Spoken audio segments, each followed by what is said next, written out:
Morning of my sister's bridal shower, I woke up with that specific kind of nervous energy that has nothing to do with excitement.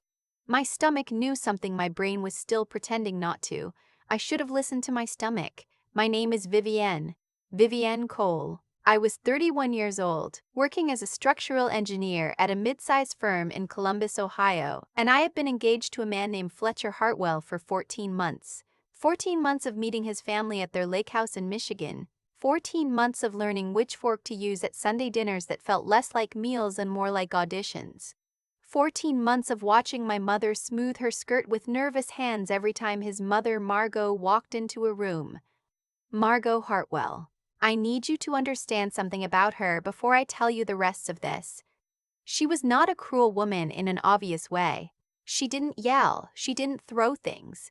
She had a gift instead, for a particular kind of soft damage, the kind that leaves no marks but takes years to heal. She would compliment your dress in a tone that made you want to take it off. She would say how lovely about your job and make you feel like you told her you swept floors for a living. She had been doing this to my mother for over a year, and my mother, who raised two daughters on a teacher's salary after my father's construction business went through two brutal years, just kept smiling and saying thank you.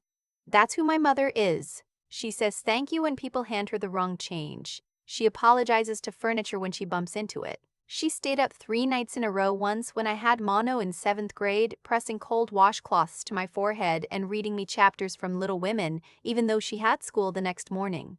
My mother is the kind of woman who would not know how to be small if someone paid her to try, and yet somehow, around Margot Hartwell, she kept making herself smaller and smaller. I watched it happen and I let it happen, and that is the part I will carry the longest. The bridal shower was for my older sister Tamsin. Tamsin was marrying a good man named Owen, and she had nothing to do with what happened that day, except that it was her party that Margot decided to use as a venue for something I still cannot fully believe. The shower was at a restaurant in Upper Arlington called Clover and Pine. Tamsin had booked a private room in the back. Exposed brick, eucalyptus centerpieces, a long table set for 22 women. Our mother had spent the better part of a Saturday driving between florists to find the exact shade of dusty pink ribbon Tamsin had mentioned once, offhandedly 6 weeks before. She showed up that morning with the ribbon and a cake she had baked herself, lemon with lavender buttercream, Tamsin's favorite since she was 9. The cake was beautiful. Our mother is not a professional baker. She just loves her daughters like a profession. Fletcher's family was there because Owen's mother and Margot were old friends, which meant Margot came, and Margot brought her daughter-in-law Cecily, who was married to Fletcher's older brother and had been performing friendliness toward me for over a year in a way that made the back of my neck prickle. The seating had been arranged by the restaurant. Our mother and Aunt Patrice were placed at the far end of the table, near the windows that looked out onto the side alley rather than the garden. I hadn't noticed this at first. I was helping Tamsin with her fascinator, which kept tilting left, and by the time I made it to the table, everyone was already sitting. I found my seat between Fletcher's cousin and one of Tamsin's college friends. I looked down the table. My mother was laughing at something Aunt Patrice said, touching her pearl earring the way she does when she's trying to seem comfortable. My father wasn't there, obviously. It was a bridal shower, but I knew that if he had been, he would have noticed immediately. He always noticed. I told myself the seating didn't mean anything. I had been telling myself that a lot the last 14 months. After the first round of mimosas, Margot stood to give a toast. This was not planned. Tamsin looked surprised, glanced at her maid of honor, gave a small shrug that meant let her. Margot raised her glass and said all the right things about Owen, about love, about family growing. She was good at toasts. She'd had decades of practice at events like this one. Then she said something that I've replayed in my head more times than I can count. She said, I know how important it is for a couple to have strong roots. Not just love, but foundation. The right kind of foundation. She smiled. It was aimed down the table. At my mother. Some families offer that naturally. It's a gift. She sat down. The room applauded. My mother clapped too, because of course she did. Cecily leaned toward the woman next to her. I caught it from 3 seats away and said something under her breath.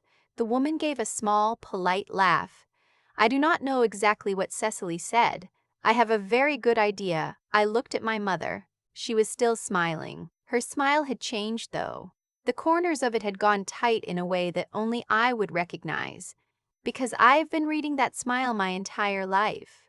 It's the smile she used at parent-teacher conferences when a teacher was condescending. It's the smile she used when my father's business partners talked over her at company dinners. It is the smile of a woman who has decided, for the sake of everyone around her, to let something pass. I thought about letting it pass. I thought about it for about 45 seconds. The thing about being an engineer is that you spend a lot of time thinking about what happens when structures are under load. You think about stress points, about materials, about the moment when something has been asked to bear more than it was designed to bear. You learn that the damage rarely happens in one dramatic moment. It accumulates. It accumulates quietly, invisibly, until something gives. I thought about my mother driving between florists for dusty pink ribbon. I thought about her up late the night before, smoothing lavender buttercream with an offset spatula, texting me a photo at 11 p.m. that said, "Does this look okay?" I thought about 14 months of how lovely and how interesting, and smiles that were surgical instruments. I picked up my glass. I stood up.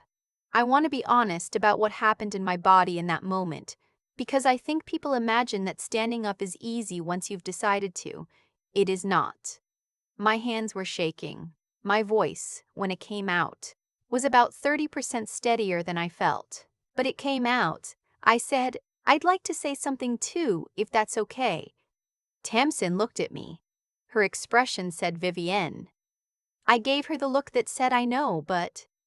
I said, "I want to talk about foundation," since it came up. I kept my eyes off Margot.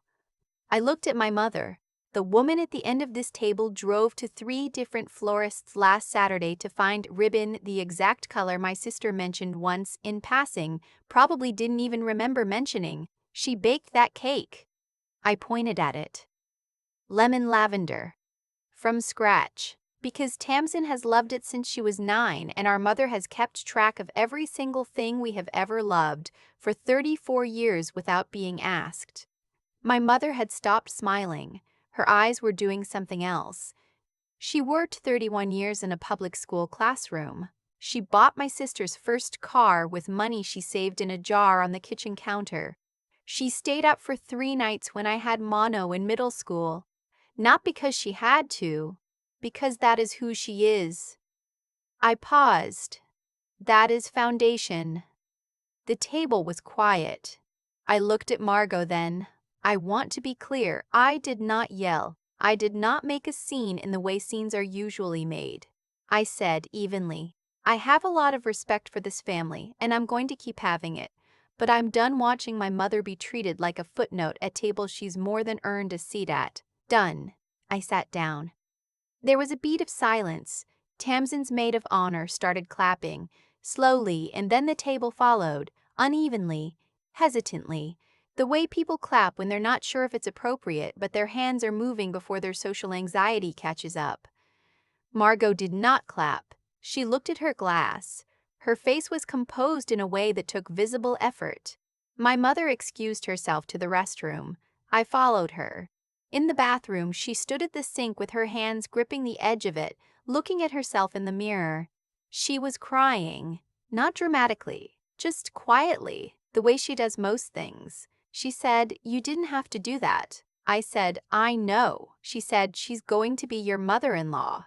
I looked at my mother in the mirror. I thought about what I hadn't said out loud yet, not to her, not to anyone except Fletcher. And only haltingly in a conversation 3 weeks before that had not gone the way I needed it to. I said, "I'm not sure that's still true." She turned around and looked at me. I had been watching things accumulate for 14 months, but there had been a specific night, 3 weeks before the shower, when the accumulation became visible to me in a way I couldn't talk myself out of. Fletcher and I had been at his parents' house for his father's birthday dinner. It was a smaller gathering than usual, just immediate family, which meant his parents, Cecily and his brother Grant, and us. I had made a comment at dinner about a project I was working on, a pedestrian bridge, a grant proposal I'd spent 4 months putting together. His mother said, "How interesting." Grant changed the subject. Fletcher did not say a word. After dinner, I found him in the kitchen helping with dishes, and I said quietly, "You didn't say anything." He looked at me. He said, "What was I supposed to say?" I said, "Something. Anything. That you're proud of me, that it's a big deal, that I exist." He said, "You're being dramatic." I stood there in that kitchen for a moment with the sound of his family laughing in the other room, and I felt something I had been refusing to feel for over a year. Not anger, something colder. Recognition. I had been in love with a man who was, in the space of his family's house, a completely different person than the one I had agreed to marry. At home, in our apartment, he was warm, funny, the kind of man who remembered things and showed up. In that house, he became someone who needed the room's approval more than he needed mine, and his family's approval required that I remain, quietly, a little less than. I had thought for months that this was something we could fix, that if I waited, if I stayed patient, if I loved him correctly, he would eventually choose me. Choose us. Choose to say something, anything. Driving home that night, I said, "I need you to understand something. Your mother has been chipping away at my family for over a year, and you haven't said a word, not once." He said, "She doesn't mean it that way." I said, "That's not the point." He said, "You're always looking for something to be upset about." I didn't say anything else that night. I sat with it. I sat with it for 3 weeks, and at the end of 3 weeks, I went to the bridal shower and Margot gave her toast, and I listened to what she said and watched my mother smile, that tight smile, and I stood up. The week after the shower, Fletcher called me 4 times in one day. His mother called twice. Grant texted me a paragraph about how the family was blindsided and that my behavior had been uncalled for and embarrassing. I read it twice and didn't respond. Fletcher and I met for dinner on a Thursday, a place we liked, on High Street with good pasta and bad lighting that had always seemed romantic and now just seemed dim. He ordered wine. I didn't. He said he'd had a lot of time to think. He said he understood I was upset. He said his mother could be difficult sometimes, that he knew that he was sorry I felt the way I felt. I noticed the construction of that sentence. Sorry I felt the way I felt. Not sorry for what happened. Not sorry for what happened. Not sorry his mother had done what she'd done. Sorry that my feelings existed. I said, "I need to ask you something, and I need you to answer honestly." He said, "Okay." I said, "If your mother and I were in that room again, and she said what she said, and I wasn't there to defend my family, what would you have done?" He looked at me for a long time. He said, "I would have hoped she didn't say it." I took my ring off. I put it on the table between us. It made a small sound on the wood that felt very loud. I said, "I know. That's the problem." He didn't say anything for a while. Then he said, "Vivienne."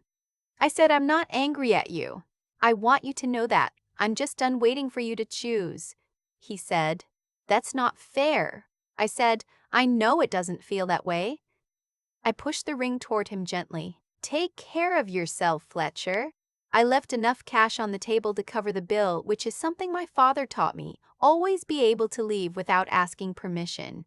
I put on my coat and I walked out, and I stood on High Street for a minute in the cold November air, and I felt simultaneously like I was falling and like something that had been pressing on my chest for 14 months had finally lifted. I called my mother from the parking lot. She answered on the second ring, the way she always does. I said, "Mom." She said, "Oh, honey," like she already knew. I said, "I'm okay. I'm really okay." She said, "I know you are." There was a pause. "Do you want to come over? I can make the lemon soup." I laughed. I was crying a little too. "Yeah, I'll come over." I drove to my parents' house in Westerville with the heater on and Taylor Swift playing, which is maybe not dignified but is very honest, and I sat at my mother's kitchen table for 3 hours. My father made tea and asked no questions because that is his particular genius, knowing when someone needs to be asked nothing. My mother made soup. We watched half of a Hallmark movie and then turned it off because the male lead was annoying us both. At one point, my mother said, "The ribbon is still on the table at home, you know, the dusty pink one. I bought too much." I said, "We'll use it for something." She said, "Absolutely we will." That was 8 months ago. The pedestrian bridge grant went through in February. I got the call on a Tuesday morning and I sat in my car in the parking garage and cried for about 6 minutes before I went up to tell my team.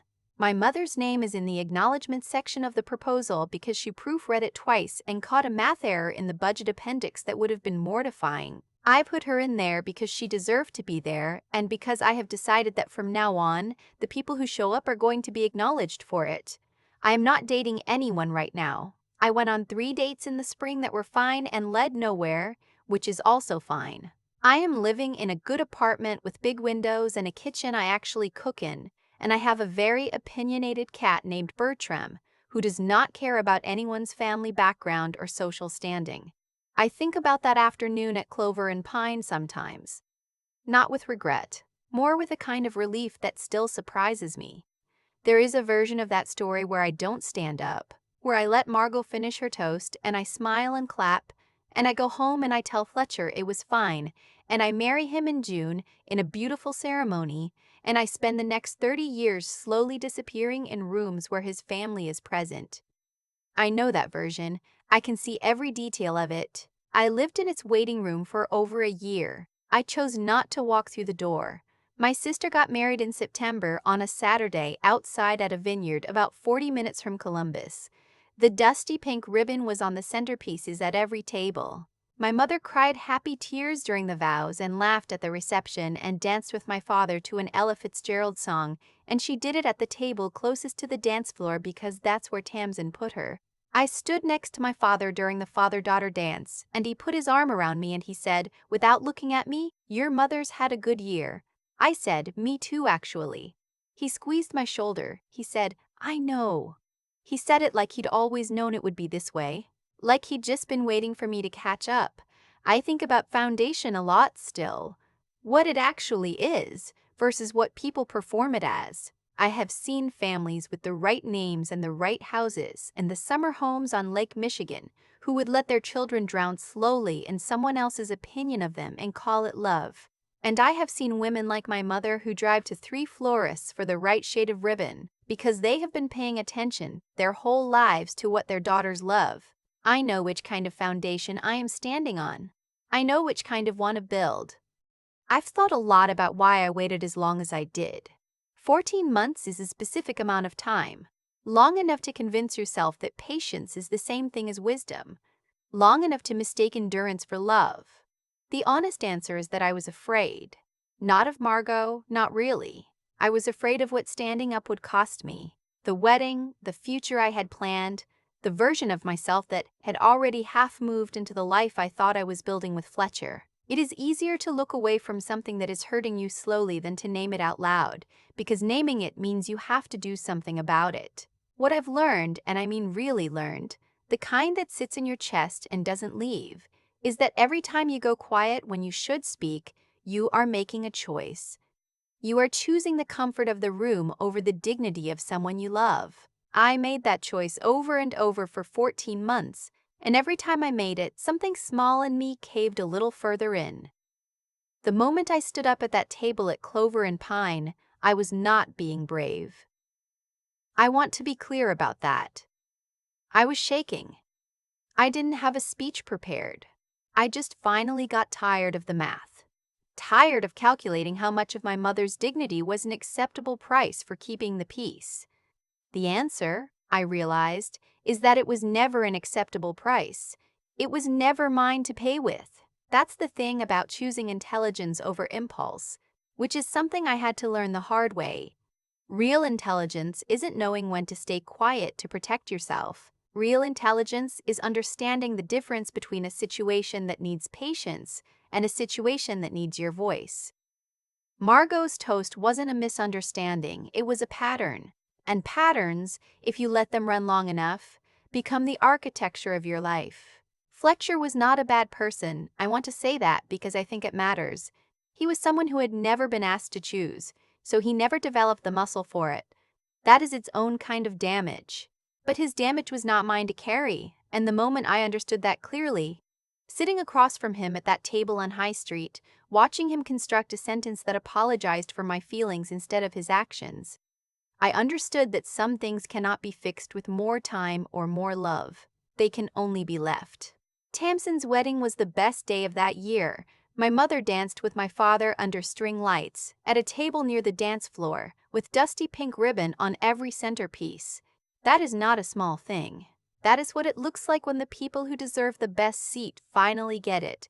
I think about Vivian 14 months ago sometimes, driving home from those dinners in silence, telling herself it would get better. I want to tell her it doesn't get better on its own. You have to decide that you're worth the disruption. You have to decide that the people who raised you are worth the disruption. That is not selfishness. That is the most basic form of integrity, knowing what you stand for when the room goes quiet and everyone is waiting to see if you'll look away again. I looked away for a long time. I'm glad I finally stopped.